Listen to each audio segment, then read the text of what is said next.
Herkese merhabalar, Entel Diyar'a hoş geldiniz. Ben Serkan Culu. Bu bölümde sinema tarihinde adalet ve yargı deyince akla ilk gelen filmlerden biri olan 12 Kızgın Adam filminin incelemesini yapacağız. Küçük bir jüri odasında geçen bu film aslında insan doğasının, ön yargılarımızın, vicdanın ve çoğunluğun gücü meseleleriyle ilgili birçok şey sunuyor. Hazırsanız gelin bu filmin alt metnindeki felsefi detayları birlikte keşfedelim.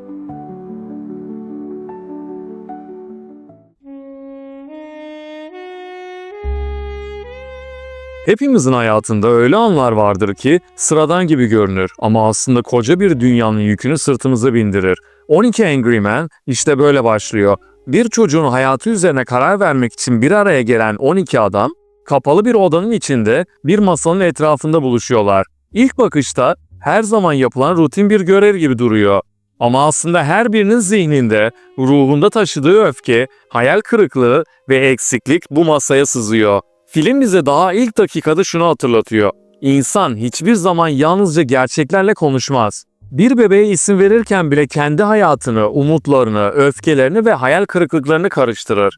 Buradaki jüri üyeleri de çocuğun suçlu olup olmadığını tartışırken aslında kendi hayatlarındaki eksikliklerle yüzleşiyor. Kimisi işinden bahsediyor, kimisi kendi ailesindeki kavgaları masaya getiriyor, kimisi de ait olmadığı bir sınıfa olan öfkesini bu çocuğun üzerine yansıtıyor. İşte tam da bu yüzden film sadece bir mahkeme hikayesi değil, aynı zamanda demokrasi üzerine de derin bir sorgulama. Çünkü demokrasi dediğimiz şey çoğunluğun hızlıca karar vermesi midir, yoksa doğruya en yakın kararı bulmak için sabırla düşünmesi mi? Burada kritik nokta şu: eğer karar verme hakkı analitik düşünce gücü zayıf olanların eline bırakılırsa bu adaleti getirir mi? Yoksa çoğunluğun rahatlığına sığınıp bir insanın hayatını kolayca feda mı ederiz? Daha ilk bölümde bu soru aklımıza düşüyor ve 10 numara olan jürinin sözü aslında filmin tonunu belirliyor. Hatırlarsanız bu adam başka bir jüri üyesine "çok fazla düşünme, kafan karışır" gibi ifadeler söylüyordu, değil mi? Bu ifadeler günümüzün ideolojik tartışmalarına da birebir uyuyor. Çünkü kolay cevaplar, kafamızı karıştırmayan netlikler aslında bizi huzurlu kılıyor. Ama bunun bedeli hakikati görme cesaretinden vazgeçmek. İşte burada film izleyiciye şunu soruyor: bir insanın hayatı söz konusuyken bu kadar kolay mı olmalı karar vermek? Jüri odasına girildiğinde ilk yapılan şey çok basit. Hadi oylayalım. Çabuk karar verelim, iş bitsin. Herkes evine gitsin. Masadaki havayı hatırlayın. Sanki bir çocuğun hayatı değil de basit bir iş anlaşması konuşuluyormuş gibi bir acelecilik vardı. İlk oylama yapılıyor ve sonu çok çarpıcı. 11 kişi suçlu diyor, sadece bir kişi suçsuz ihtimalini düşünüyor. O tek kişi Davis, yani Henry Fonda'nın canlandırdığı karakter. Ama Davis'in yaptığı şey aslında çocuğun suçsuz olduğunu iddia etmek değil. Onun dediği şu: ben sadece bu çocuğu idama göndermeden önce biraz konuşmamız gerektiğini düşünüyorum şeklinde düşünüyordu. İşte bu düşünce filmin bel kemiği. Çünkü mesele çoğunluğu yenmek değil, karar verme eşiğini doğru yere çekmek. Burada demokrasiyle ilgili önemli bir çelişki çıkıyor karşımıza. Çoğunluğun sesi gerçekten adaletin sesi midir? Yoksa çoğunluk sadece kendi konforunu mu seçiyor? Düşünsenize, oradaki adamların çoğu maça yetişmek, işine dönmek, hayatına devam etmek istiyor. Yani aslında karar verirken odaklandıkları şey adalet falan değil. Kendi rahatlıklarını düşünüyorlar. Ve bu noktada film çok kritik bir şey hatırlatıyor bize. Çoğunluk her zaman haklı değildir. Hele ki düşünme zahmetine girmeden karar veriyorsa, çoğunluğun gücü adaleti değil, kolaylığı temsil eder. Siyaset felsefesinde de uzun süredir tartışılan bir konu bu aslında. Mesela Kant, doğrudan demokrasiyi neredeyse bir tür çoğunluk despotizmi olarak görüyordu. Ona göre kalabalığın ham duygularıyla alınan kararlar bireyin özgürlüğünü tehdit ediyordu. Çünkü çoğunluk dediğimiz şey tek tek insanlardan oluşsa da bu bütünlüklü olarak baskıcı bir güce dönüşebilir. Bu da demokrasinin ironik bir açmazını gösteriyor. Kalabalığın sesi özgürlüğü korumak yerine onu bastırabilir. Buna karşılık olarak modern teorilerde deliberatif demokrasi, yani tartışmaya dayalı demokrasi savunuluyor. Bu modelde mesele sadece çoğunluğun ne istediği değil, o sonuca nasıl ulaştığıdır. Araştırmalar şunu gösteriyor: eğer insanlar birbirini dinlemeye, gerekçelerini açıklamaya ve farklı bakış açılarını hesaba katmaya zorlanırsa, çoğunluk aslında tek bir kör kalabalık olmaktan çıkar. Çoğunluğun gücü burada sadece sayıda değil, düşünme sürecinde ortaya çıkar. Tıpkı filmde Davis'in yaptığı gibi yavaş yavaş, sabırla, delilleri sorgulatarak onların aklını çalıştırıyor. Yani burada kilit mesele sadece oylama değil, tartışmanın niteliğidir. Tabii başka bir araştırmada diyor ki bireyler tek başına ön yargılarla hareket edebilir. Ama uygun grup yapısı kurulursa kolektif akıl işleyebilir. Buna kalabalığın bilgeliği deniyor. Ama bu bilgelik kalabalığın kendiliğinden sahip olduğu bir şey değil. Farklı bakış açılarının bir araya gelip birbirini dengelemesi, yanlışların törpülenmesi gerekiyor. Yani bu bilgelik doğru bir ortam ve doğru bir yöntem olmadan ortaya çıkmıyor. Bir yapıya, bir rehbere, yani tartışmayı rayına koyan bir Davis'e ihtiyaç var. Tabii başka görüşler de var. Bundan da bahsedelim. O da şudur: nookrasi. Bu ne demektir? Nookrasi ya da akıllılar yönetimi gibi fikirler karmaşık meselelerin halkın değil, uzmanların elinde olması gerektiğini savunur. Çünkü çoğu insanın elinde o meseleye dair yeterli bilgi yoktur. Dolayısıyla karmaşık kararların rasyonel zeminde alınabilmesi için seçkin bilgi ve uzmanlığa ihtiyaç vardır. Siyaset biliminde bu görüş, seçmenlerin çoğunun aslında yüzeysel bilgiyle karar verdiğini, hatta çoğu zaman duygularıyla yönlendiğini öne sürer. Yani mesele sadece sayıdan ibaret değildir. O sayının içindeki düşünce kalitesidir. Ama işte bu fikir beraberinde başka sorular getiriyor. O zaman demokrasinin özü, yani herkesin eşit söz hakkı nereye kayboluyor? Eğer karar alma gücünü sadece belli bir kesime, yani uzmanlara verirsek, halkın geri kalanı dışarıda kalmaz mı? Böyle bir durumda da adalet, halkın iradesiyle değil, seçilmiş azınlığın süzgecinden geçmiş olur. Doğal olarak bu da demokrasinin ruhunu ters yüz eden bir tabloya yol açabilir. Yani daha farklı bir dille ifade edersek, bu durum demokratik meşruiyetin felsefi zeminine ilişkin büyük bir çatlak yaratır. İşte tam da bu yüzden 12 Kızgın Adam çok çarpıcıdır.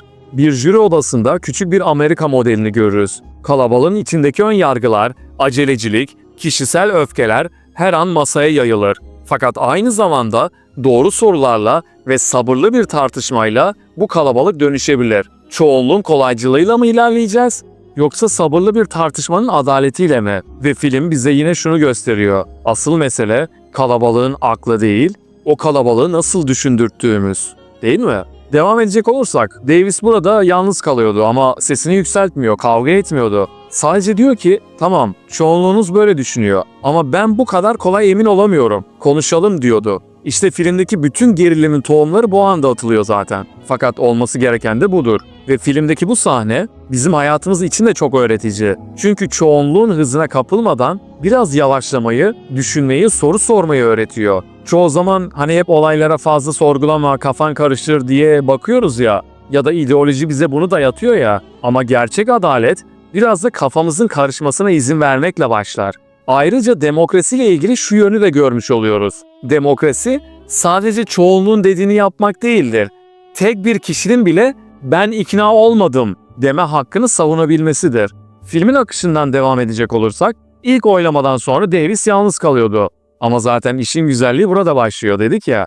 Çünkü onun amacı tek başına herkesi yenmek falan değil. Tek bir soruyla başlıyor. Ya yanlışsak ya da ya yanılıyorsak diyor, değil mi? Ve bu soru oradaki konunun önemini daha da vurgulamış oluyor. Hatırlarsanız ilk büyük çatlak benzersiz bıçak meselesinde ortaya çıkıyordu. Çocuğun elindeki bıçak polis tarafından çok özel, nadir bir model diye sunulmuştu orada. Ama Davis yanında getirdiği aynı bıçak modelini masaya saplıyordu. Ve o anda odada bir sessizlik oluyor. Çünkü benzersiz diye sunulan delilin aslında sıradan olabileceğini gösteriyor. Bu sahne de çok önemli. Hayatta bize kesinmiş gibi sunulan şeyler aslında çoğu zaman yeniden sorgulanabilir. Sonra tren sahnesi geliyor. Tanık olduğunu söyleyen yaşlı adam, çocuğun babasını öldürdüğünü duyduğunu iddia ediyordu. Ama o sırada evin önünden kocaman bir tren geçiyor. Davis masada basit bir deney yapıyor. Trenin gürültüsünü canlandırarak gösteriyor ki, oradaki olay akışlarını canlandırmaya çalışıyordu hatırlarsanız. Ama bu da gösteriyordu ki, o koşullarda net bir şekilde duymak neredeyse imkansız. İşte bu bölüm filmin tonunu bir kez daha sertleştiriyor. Jüri üyeleri ilk kez kendi kesinliklerinin o kadar sağlam olmadığını görüyorlar. Ama aynı zamanda öfke de büyüyor. Çünkü her kırılan kesinlik egoları da kırıyor. Ve insanlar fikirlerinden çok egolarını savunmaya başlıyor. Bıçak ve tren sahneleri bize şunu öğretiyor: hakikate ulaşmak bazen devrimsel keşiflerle değil, küçük ayrıntılara dikkat etmekle mümkün oluyor. Bir bıçak, bir tren gürültüsü, O küçük gibi görünen detaylar koca bir yargıyı sarsabiliyor. Tabi dediğimiz gibi bu durumda jüri içerisindeki gerginliği gitgide arttırıyordu. Zaten jürideki bazı kişilerin sigara içmesi, pencereye doğru yürümesi, sandalyede huzursuz kıpırdanması, her birinin karar verme sürecindeki sabırsızlık, onların sıkışmışlık ve kaçış isteğini de bize net bir şekilde gösteriyordu. Yani gördüğümüz gibi bir cinayet davasında tanık ifadesi ne kadar değerli değil mi? Mahkemede söylenen tek bir "ben gördüm" ya da "ben duydum" cümleleri bir insanın hayatına mal olabilir. İşte bu noktada jüri yaşlı bir tanığın ifadesine yaslanıyor. Çocuğun seslerini duymuştu ve merdivenlerden koştuğunu görmüştü. İlk başta çok ikna edici geliyor. Çünkü tanık anlatıyor, biz de ona inanmak istiyoruz. Ya da öyle olması gerektiğini düşünüyoruz değil mi? Ama en yaşlı jüri üyesi Bay McArdle bu kez de tanığın sadece ne söylediğine değil, neden söylemiş olabileceğine odaklanıyor. Burada çok insani bir ayrıntıyı fark ediyor. O yaşlı adamın hayatı yalnızlıkla geçmiş. Kimse ona dikkat etmemiş. Görünür olamamış o adam. Belki de hayatında ilk kez bir mahkemede herkesin gözünün içine bakarak bir şey söylüyor ve dikkate alınıyor. Yani sadece olayı anlatmıyor, aynı zamanda görülmek istiyor. Ve zaten bu şüphe üzerine jüri masasına küçük bir canlandırma yapıyorlar. Adamın fiziksel durumu, evden salona gidişi, Davis hepsini ölçüp biçiyor. Ve ortaya çıkan gerçek şu: o yaşlı tanığın anlattığı şekilde o hızla yetişip o sesleri duyması neredeyse imkansız. Ve bu durumda da şunu görüyoruz: İnsanlar sadece gördüklerini anlatmaz, aynı zamanda görmek istediklerini de anlatır. Yaşlı adam belki yalan söylemek istemiyordu. Ama hayatında bir kez de olsa önemli görünme ihtiyacı onun gerçeği çarpıtmasına yol açtı. İşte bu bölümde film sadece hukuk sistemini değil, insanın içsel kırılganlığını da masaya yatırıyor. Düşünsenize, birinin hayatını kurtarma ya da bitirme noktasına gelmiş bir dava aslında başka birinin görünür olma arzusuyla gölgelenebiliyor. Ve yine biz izleyicilere şu soruluyor: tanık ifadeleri gerçekten ne kadar güvenilir? Görgü tanığı dediğimiz şey belki de sadece kendi hikayesini kurmak isteyen bir insanın sesinden ibaret olabilir. Ve dolayısıyla film bu noktada bize acımasız bir şey göstermiş oluyor.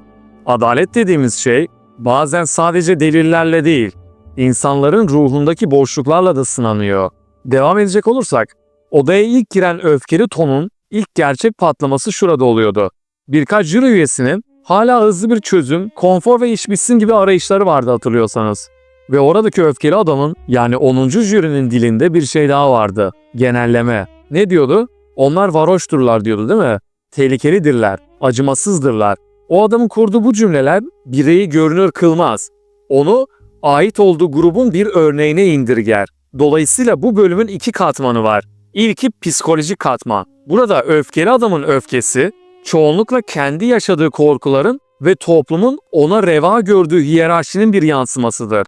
Dolayısıyla burada bireyin hikayesi kaybolur. Onun yerine gruplar ve imgeler gelir. İşte bu an bize projeksiyon mekanizmasını gösterir. Kendi endişelerimizi, korkularımızı ve küçüklüklerimizi başkalarına atıyoruz. Böylece sorgulamayı bırakıp kolay bir düşman yaratarak rahatlıyoruz.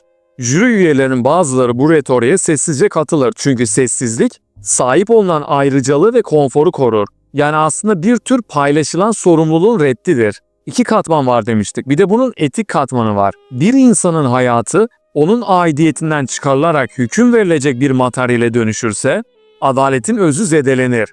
Gördüğünüz gibi film burada çok net.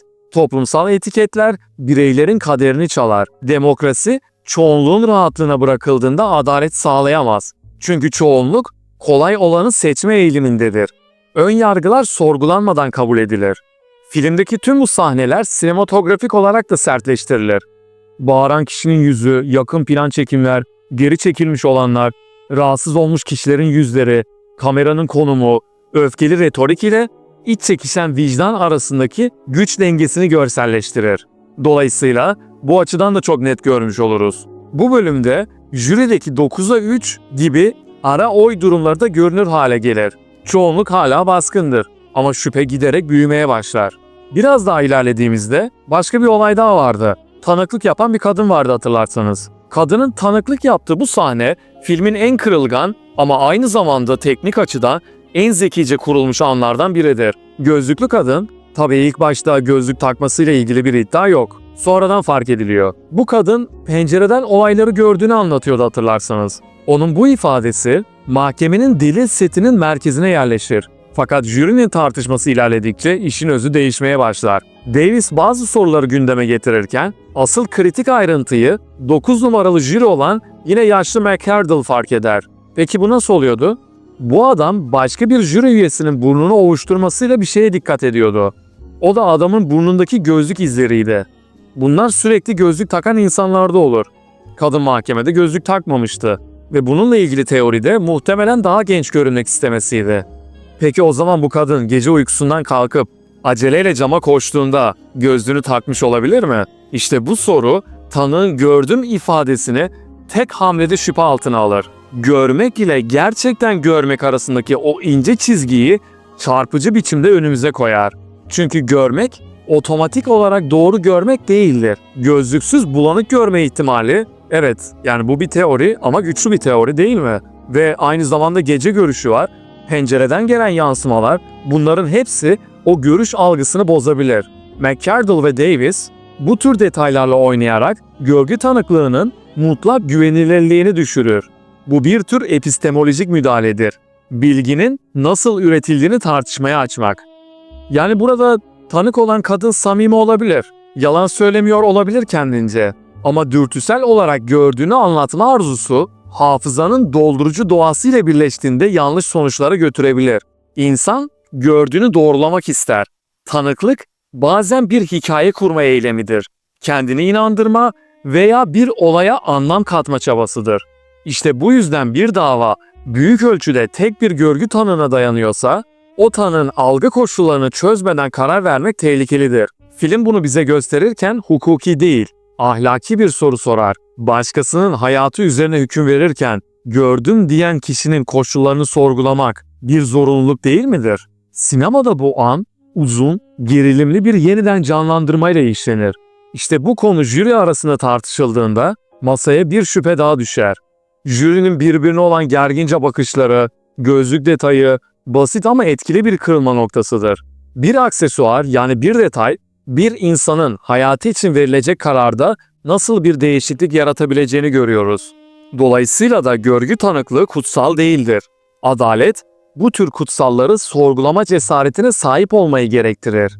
Devam edecek olursak, hatırlarsanız 3 numaralı jürinin inatçılığı ve öfkesi kişiseldi. Son direnen, sahneden en güçlü tepkiyi veren, en uzun süre suçlu oyunu kullanan ve sürdüren adamdı. Onun sertliği sadece dava ile ilgili değil. O bir babanın kaybedilmiş bir ilişkinin evden uzaklaşmış bir oğula duyulan hiddetin dışa vurumudur. Hatırlarsanız oğlu 2 yıl önce evden gitmiş. Bu durum burada çok merkezi bir anahtardır. Bize çok şey anlatır. Adam kendi oğluna uygulayamadığı öfkeyi bir başkasına yansıtıyor. Dolayısıyla bu adam masadaki sanığın hatasını kendi ailesel travmasıyla birbirine karıştırıyor. Çocuğun suçunu değil, kendi hayatındaki yarayı cezalandırmak istiyor. Bu, adaletin kişisel intikama dönüşmesinin en net formudur. Onun inatçılığı aslında kırılganlığının koruyucusudur. Fakat sonrasında film bu adamı dramatik bir çöküşe doğru götürür. Sonunda kontrolünü kaybeder. Bağırır, ağlar. Yalnızlığın, gururun ve pişmanlığın karışımıyla kırılır bu adam. Ve ondaki bu kırılış ve çöküş sadece kişisel bir itiraf değil, aynı zamanda jürinin ve izleyicinin de sorumluluk anıdır. Bizim adalet anlayışımızın sınırı nereye kadar bireysel acılarla kirlenebilir? Ve bu adamın ağlayarak suçsuz demesi sadece sanığın beraat ettirilmesi anlamına gelmez. Aynı zamanda bu adamın kendi içindeki dünyayla yüzleşmesidir. Sadece teorik argümanların ortaya koyuluşunu değil, vicdani bir yükle yüzleşir. Sona doğru geldiğimizde filmin sonunda tüm dikkat Davis'in sakin ama kararlı duruşunda toplanıyor. O tek başına kalmış, sesini yükseltmeden ama sorgulamayı bırakmadan, jürinin kafasını karıştırmadan, manipüle etmeden doğru soruları soruyordu. Onun yöntemi şuna dayanıyor: İkna etmek değil, koşulları ve soruları ortaya koymak. Hatta filmi ilk izlediğimiz anlarda bizim bile sinirlendiğimiz, bu insanlar nasıl bu kadar umursamaz ve sığ bakarlar dediğimiz yerde Davis sakin kalıyordu. Çünkü Davis'in yaptığı klasik tartışma yöntemlerinden farklı. O, insanlara önyargılarla saldırmıyordu. İnsanları utandırmıyor, kırmıyor. Sadece delillerin, tanık ifadelerinin, algıların ve mantığın üzerine dikkatlice eğiliyor. Bu yaklaşım bize demokrasi ve adaletin merkezindeki kritik noktayı gösteriyor. Bir insanın hayatına karar verirken çok yönlü, analitik ve sabırlı bir bakış şarttır. Çoğunluğun hızlıca aldığı kararlar adaleti sağlamak için yeterli değildir. Davis'in yöntemi ise bunu çok açıkça ortaya koyuyor zaten. İnsanlar ne kadar objektif olduğunu düşünse de her zaman kendi içsel çatışmalarını ve ön yargılarını karıştırırlar.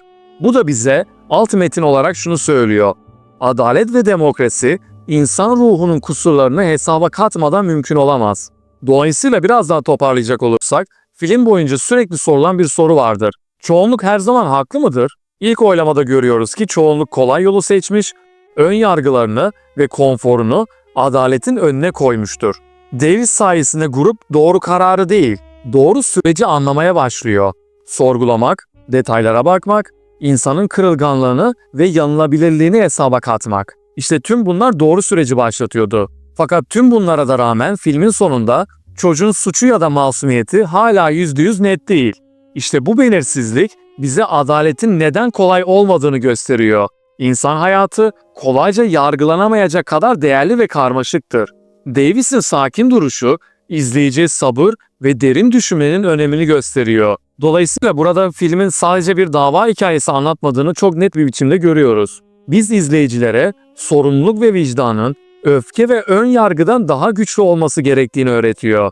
Sonuç olarak şunları söyleyebiliriz: 12 Kızgın Adam bir mahkeme ya da dava hikayesi değil. Aynı zamanda insan ruhunun kırılganlığını, ön yargılarımızı ve demokrasi ve adalet arasındaki ince çizgiyi anlatan bir film. Davis'in sakinliği ve sabrı bize şunu hatırlatıyor: bir insanın hayatına karar vermek kolay olmamalı. Çünkü insan hayatı her zaman siyah beyaz değildir. Gri tonlarla, belirsizlikle, sorgulamalarla doludur. Ve işte bu filmin belki de en güçlü mesajlarından biri. Adalet sadece kurallar ve çoğunlukla değil, sabır, sorgulama ve vicdanla mümkündür. Başka incelemelerde ve podcast'te görüşmek üzere, kendinize çok iyi bakın. Hoşça kalın.